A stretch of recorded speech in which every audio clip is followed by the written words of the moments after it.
pala.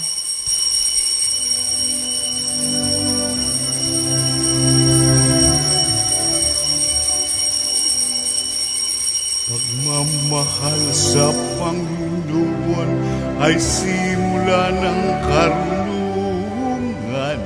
Ang kaniyang kapurihay manatili magpakailanman.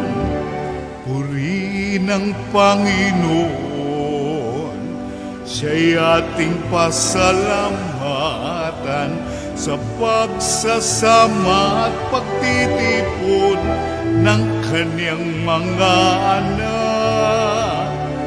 Pagmamahal sa Panginoon ay simula ng karunungan.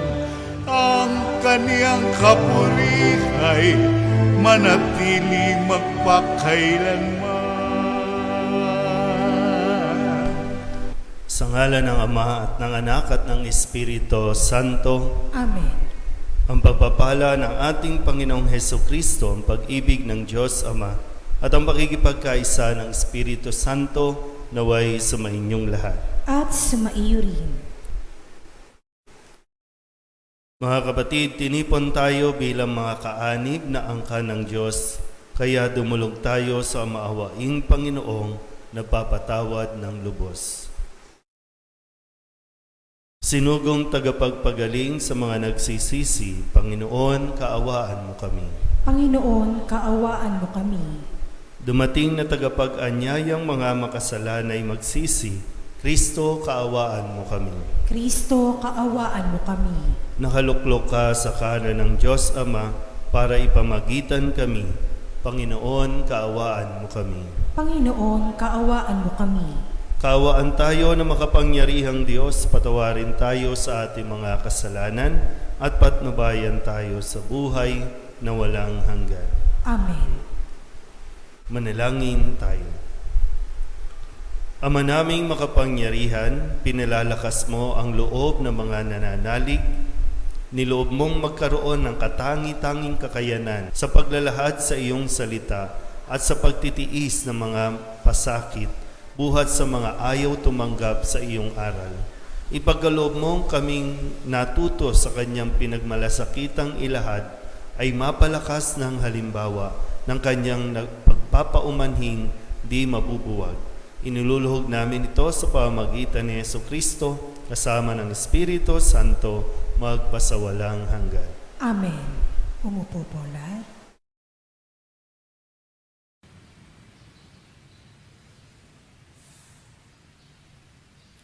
Pagbasa mula sa unang sulat ni Apostol San Pablo sa mga taga-Korinto.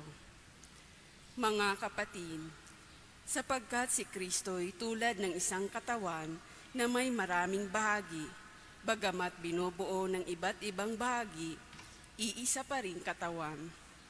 Tayong lahat, mga Hudyo o Griego, alipin man o malaya, ay bininyagan sa iisang espiritu upang maging isang katawan. Tayong lahat ay pinainom sa iisang espiritu. Ang katawan ay binubuo ng maraming bahagi at hindi ng isang bahagi lamang. Kayo ngang lahat ang iisang katawan ni Kristo at bawat isa'y bahagi nito. Naglagay ang Diyos sa simbahan, una ng mga apostol, ikalawa ng mga propeta, at ikatlo ng mga guro. Naglagay rin siya ng mga gagawa ng mga kababalaghan, mga magpapagaling ng mga may sakit, mga tagatulong, mga tagapangasiwa, at mga nagsasalita sa iba't ibang wika. Hindi lahat ay apostol, propeta o guro. Hindi lahat ay binigyan ng kakayahang gumawa ng mga kababalaghan, magpagaling ng mga may sakit, magsalita sa iba't ibang wika, o magpaliwanag nito. Kaya't buong taimtim ninyong nasain ang mga kaloob na lalong dakila. Ang salita ng Diyos. Salamat sa Diyos. Lahat tayo'y kanyang bayan kabilang sa kanyang kawan. Lahat tayo'y kanyang bayan kabilang sa kanyang kawan. Umawit sa kagalakan ang lahat ng mga bansa. Panginooy papurihan, paglingkuran siyang kusa. Lumapit sa harapan niya at umawit na may tuwa. Lahat tayo'y kanyang bayan, kabilang sa kanyang kawan. Ang Panginooy ating Diyos, ito'y dapat malaman. Tayo'y Kanya, Kanyang lahat, tayong lahat na nilalang. Lahat tayo'y bayan niya, kabilang sa Kanyang kawan. Lahat tayo'y kanyang bayan, kabilang sa kanyang kawan. Pumasok ka sa Kanyang templo, na ang puso'y nagdiriwang. Umawit nagpupuri sa loob ng dakong banal. Purihin ang ngalan niya at siya'y pasalamatan. Lahat tayo'y kanyang bayan, kabilang sa kanyang kawan. Mabuti ang Panginoon, pag-ibig niya'y walang hanggan. Siya'y Diyos na mabuti't laging tapat kailanman. Lahat tayo'y kanyang bayan, kabilang sa kanyang kawan. Tumayo po ang lahat.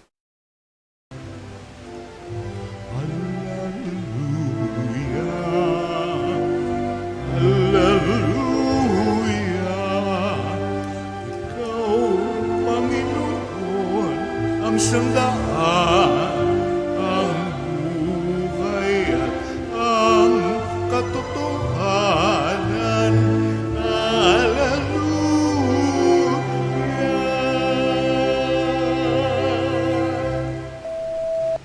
Sumainyo ang Panginoon. At sumaiyo rin. Ang mabuting balita ng Panginoon ayon kay San Lucas. Papuri sa iyo, Panginoon. Noong panahong iyon, pumunta sa Jesus sa isang bayang tinatawag na Nain. Sumama sa kanya ang kanyang mga alagad at ang napakaraming tao. Nang malapit na siya sa pintuan ng bayan, nasa lubong niya ang libing ng kaisa-isang anak na lalaki ng isang babaeng balo. Marami ang nakikipaglibing. Nahabag ang Panginoon nang makita ang ina ng namatay at sinabi sa kanya, "Huwag kang tumangis." Lumapit siya at hinipo ang kinalalagyan ng patay at tumigil naman ang mga may dala nito. Sinabi niya, "Binata, bumangon ka." Naupo ito at nagsalita, at siya'y ibinigay ni Jesus sa kanyang ina. Sinidlan ng takot ang lahat at sila'y nagpuri sa Diyos. Sabi nila, "Dumating sa atin ang isang dakilang propeta. Nilingap ng Diyos ang kanyang bayan at kumalat sa buong Judea at sa palibot na lupain ang balitang ito tungkol sa kanya." Ang mabuting balita ng Panginoon. Pinupuri ka namin, Panginoong Heso Kristo. Isang magandang umaga po sa inyong lahat. Ilan po ba sa mga nagsisimba ngayon, maging sa online, ang byuda? Madami-dami, no? Wala na kayong ibang ginagawa, kaya maraming oras, no?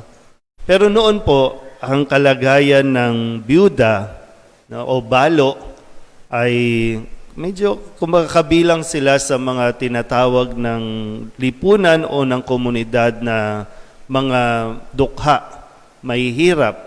Kasi ang isang babae ay wala itong kakayanan para itaguyod ang kanyang sarili.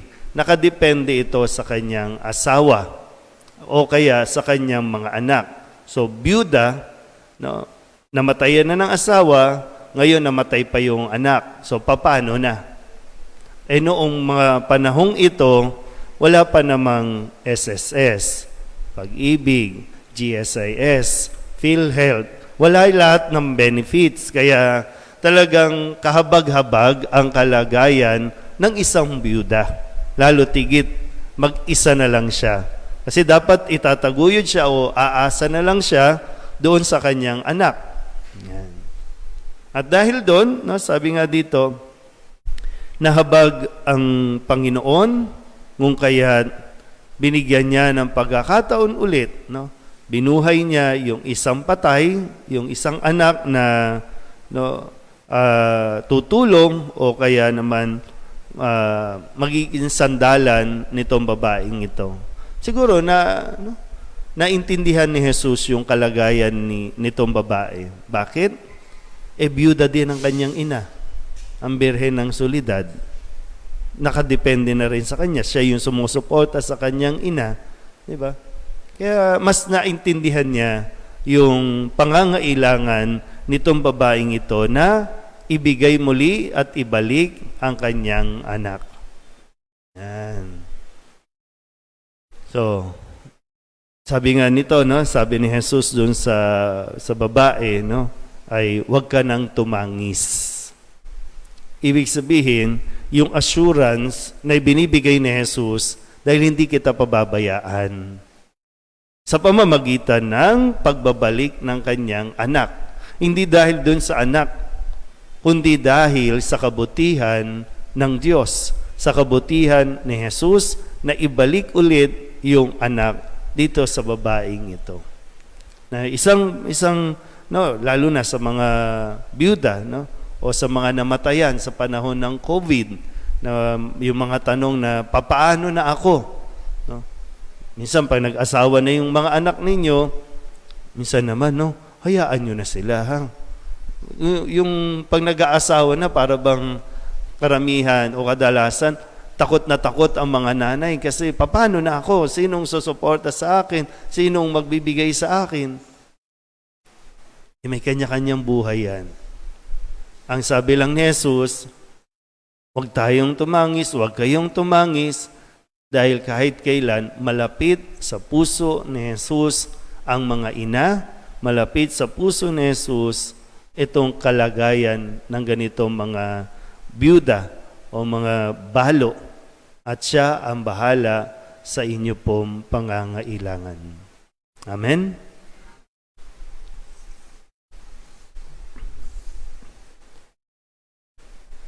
Gumawa ng mga himala si Jesus upang ipakita ang kanyang banal na habag at kapangyarihan. Puno ng pagkamangha sa ganitong mga kahangahangang bagay, manalangin tayo sa Ama na nagsugo sa ating tagapagligtas. Ang ating pong itutugon, Diyos ng buhay, mahabag kayo sa amin. Diyos ng buhay, mahabag kayo sa amin.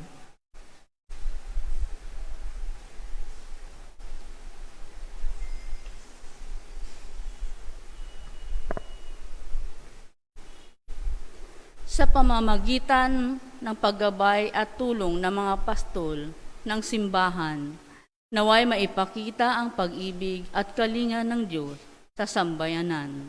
Manalangin tayo sa Panginoon. Diyos ng buhay, mahabag kayo sa amin.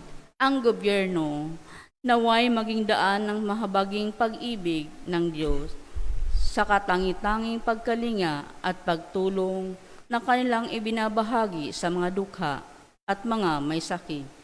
Manalangin tayo sa Panginoon. Diyos ng buhay, mahabag kayo sa amin. Yaong mga nagdusa sa pagkawala ng kanilang mahal sa buhay, naway muling sumampalataya sa buhay sa tulong ng Diyos. Manalangin tayo sa Panginoon. Diyos ng buhay, mahabag kayo sa amin. Ang mga may sakit, katulad ng anak ng balo, naway makadama ng mapagpagaling na kamay ni Jesus. Manalangin tayo sa Panginoon. Diyos ng buhay, mahabag kayo sa amin. Ang mga tapat na yumao, naway muling ibangon sa kaganapan ng buhay sa presensya ng Diyos. Manalangin tayo sa Panginoon. Diyos ng buhay, mahabag kayo sa amin. Idulog din natin sa Panginoon ang ating mga personal na kahilingan at mga panalangin para sa ating mga pamilya, at isama din natin ang mga kahilingan ng lahat ng mga nanonood sa online, lahat ng mga misang pasasalamat, espesyal na intensyon at mga kaluluwa na iniling na ipagdasal sa misang ito.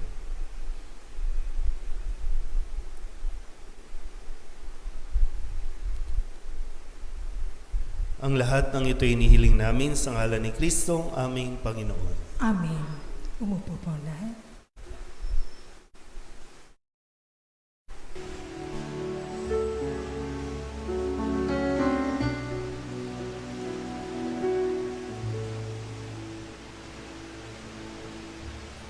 Alay namin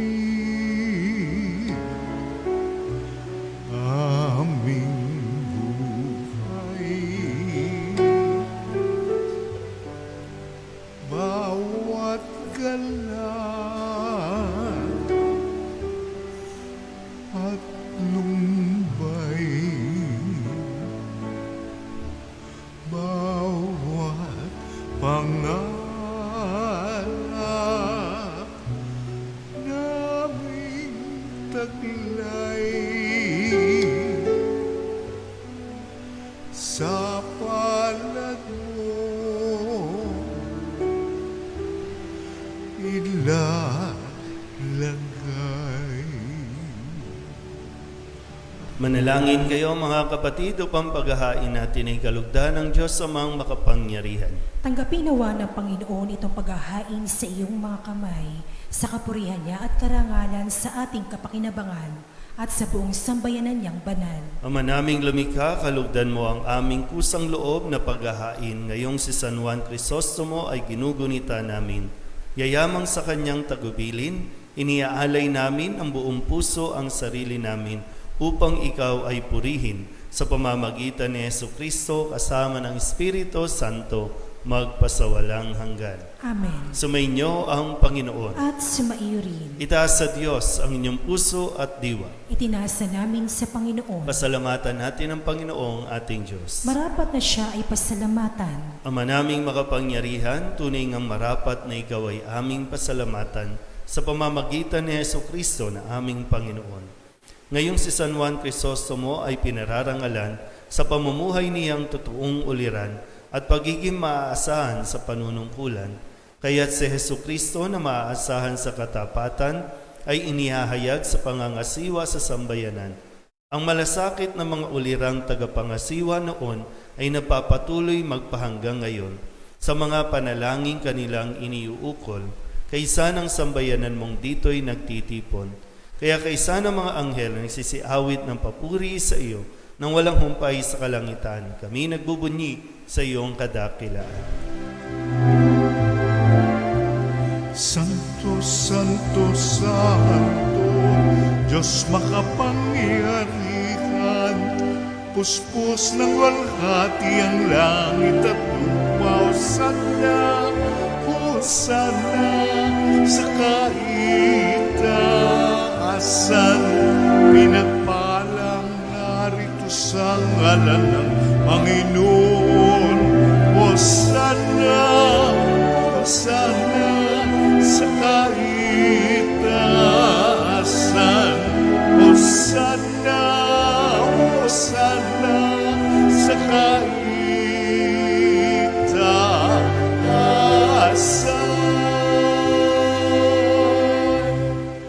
Ama naming banal, ikaw ang bukal ng tanang kabanalan, kaya't sa pamamagitan ng iyong Espiritu, gawin mong banal ang kaloob na ito upang para sa aming maging katawan at dugo ng aming Panginoong Hesukristo. Bago niya pinagtiis ang kusang loob na maging handog, hinawakan niya ang tinapay, inasalamatan kaniya, pinaghati-hati niya iyon, iniabot sa kanyang mga alagad at sinabi, tanggapin ninyong lahat ito at kanin. Ito ang aking katawan na ihahandog para sa inyo.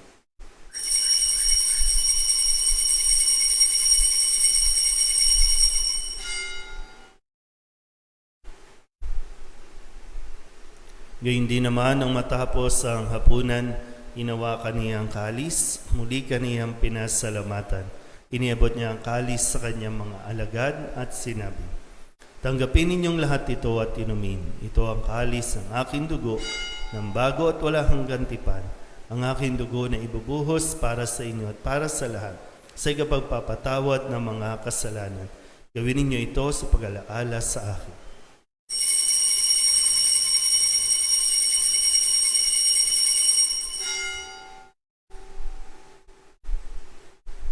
Ipagbunyi natin ang misteryo ng pananampalataya. Si Kristo'y namatay, si Kristo'y nabuhay, si Kristo'y babalik sa wakas ng panahon. Ama, ginagawa namin ngayon ang pag-alaala sa pagkamatay at muling pagkabuhay ng iyong anak, kaya tiniaalay namin sa iyo ang tinapay na nagbibigay buhay at ang kalis na nagkakaloob ng kaligtasan. Kami nagpapasalamat dahil kami iyong minarapat na tumayo sa harap mo para maglingkod sa iyo. Sinasamo namin kami magsasalo-salo sa katawan at dugo ni Kristo ay mabuklod sa pagkakaisa sa pamamagitan ng Espiritu Santo. Ama, lingapin mo ang iyong simbahang laganap sa buong daigdig. Puspusin mo kami sa pag-ibig kaysa ni Francisco na aming Papa at ni Jose na aming Obispo at ng Tanang Kaparian. Alalahanin mo rin ang mga kapatid naming nahimlay na may pag-asang sila'y muling mabubuhay, gayon din ang lahat ng mga pumanaw. Kawaan mo sila at patuloyin sa iyong kaliwanagan. Kawaan mo at pagindapating kaming lahat na makasalo sa iyong buhay na walang wakas. kaysa ng mahal na Birhen Maria na ina ng Diyos, ng kabiyak ng puso niyang sa San Jose, kaysa ng mga apostol at ng lahat ng mga banal na namuhay dito sa daigdig na kalugod-lugod sa iyo, may pagdiwang nawa namin ng pagpupuri sa ikararangal mo sa pamamagitan ng iyong anak na aming Panginoong Hesukristo. Sa pamamagitan ni Kristo, kasama niya at sa Kanya, ang lahat ng parangal at papuri ay sa iyo, Diyos amang makapangyarihan, kasama ng Espiritu Santo, magpasawalang hanggan. Amen. Amen. Amen.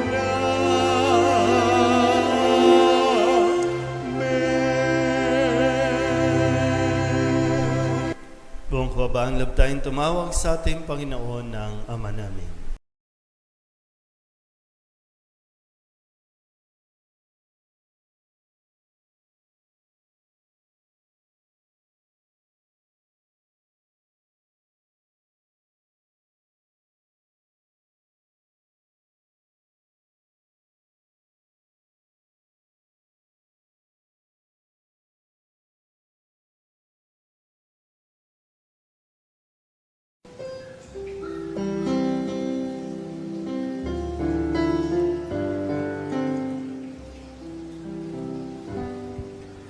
Ama namin, sumasalangit ka, sambahin ang ngalan mo, mapasamin ang kaharian mo, sundin ang loob mo dito sa lupa para ng sa langit. Bigyan mo kami ngayon ng aming kakanin sa araw-araw at patawarin mo kami sa aming mga sala para ng pagpapatawad namin sa nagkakasala sa amin, at huwag kami Hinihiling namin kami iadya sa lahat ng masama, pagkalooban ng kapayapaan araw-araw, iligtas sa kasalanan at ilayo sa lahat ng kapahamakan. Samantalang aming pinanabikan ang dakilang araw ng pagpapahayag ng tagapagligtas namin sa Yesu Kristo. Sapagkat iyong ang kaharian at ang kapangyarihan at ang panginoon. Amen. Panginoong Heso Kristo, sinabi mo sa iyong mga apostol, kapayapaan ang iniiwan ko sa inyo, ang aking kapayapaan ang binibigay ko sa inyo. Tunghayan mo ang aming pananampalataya at huwag ang aming mga pagkakasala. Pagkalooban mo kami ng kapayapaan at pagkakaisa ayon sa iyong kalooban, kasama ng Espiritu Santo, magpasawalang hanggan. Amen. Ang kapayapaan ng Panginoon ay laging sumainyo. At sumaiyo rin. Magbigayan po tayo ng kapayapaan sa isa't isa. Kordero ng Diyos na nag-aalis sa mga kasalanan ng sanlibutan, maawa ka sa amin. Kordero ng Diyos na nag-aalis sa mga kasalanan ng sanlibutan, maawa ka sa amin. Kordero ng Diyos na nag-aalis sa mga kasalanan ng sanlibutan, ipagkaloob mo sa amin ang kapayapaan. Lumuhod po ang lahat. Ito ang kordero ng Diyos. Ito ang nag-aalis ng kasalanan ng sanlibutan. Mapalad ang mga inaanyayahan sa kanyang piging. Panginoon, hindi ako karapat-dapat na magpatuloy sa iyo, ngunit sa isang salita mo lamang ay gagaling na ako. Katawan ni Kristo, Amen.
Jesus ay sa sagradong hosteng pinamamahaya ng dugo at katawan na siyang pinuna sa pagtubos sa ating kasalanan. Nasa Kanya ang ating kaligtasan. Nasa Kanya ating katahimikan. Purihin siya habang tayo'y may buhay. Sambahin siya magpakailan.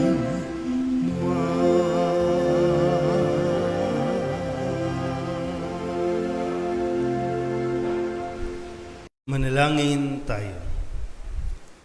Ama naming mapagmahal, ang pagsasalo namin sa banal na pakikinabang ay magpatibay nawa sa amin sa iyong pagmamahal at magdulot ng ibayong katapatan sa paglalahad namin ng iyong katotohanan sa pamamagitan ni Jesucristo kasama ng Espiritu Santo magpasawalang hanggan. Amen. Sumainyo ang Panginoon. At sumaiyo rin. At pagpalain kayo ng makapangyarihang Diyos, Ama, Anak, at Espiritu Santo. Amen. Tapos sa banal na misa, humayo tayo sa kapayapaan ni Kristo. Salamat sa Diyos. Magandang umaga po.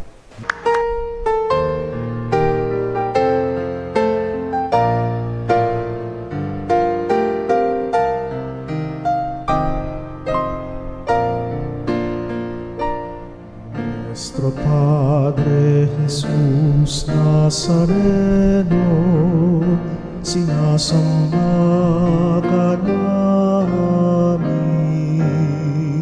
pinipintuho ka namin, aral mo ang aming buhay at kaligtasan. Nuestro Padre Jesús Nazareno, iligtas mo kami sa kamatayan. Ang krus mong kinamatayan ay sagisag ng aming kaligtasan. Nuestro Padre Jesus Nazareno, dinarangal ka namin. Nuestro Padre Jesus Nazareno, minulwalhati ka namin. Nuestro Padre Jesus Nazareno, dinarangal ka namin.